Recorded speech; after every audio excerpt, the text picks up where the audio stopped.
In this video we'll learn about count method. So count method returns the number of times the element appears in a tuple.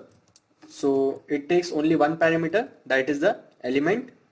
Okay, so I am going to make a vowels variable and I am going to store a tuple of A, E, I, O and U.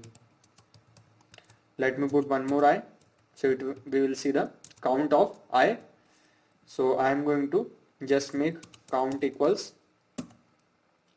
vowels dot count and we will search for the element I. So let me print the count.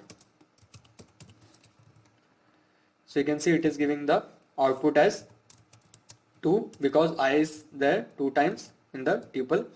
So let me see the occurrence of P.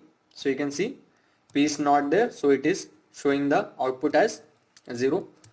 So now let's make a random tuple.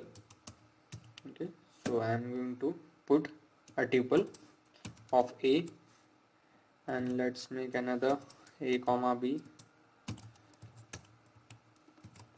and like that. Let me make one more time this.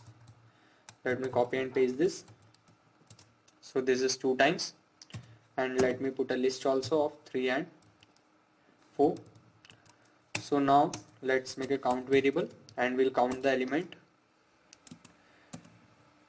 random dot count and let's put the same A and B.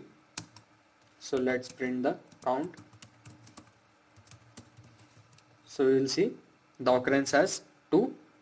So let's see the count of the list random dot count and here I am going to put the list of 3 and 4.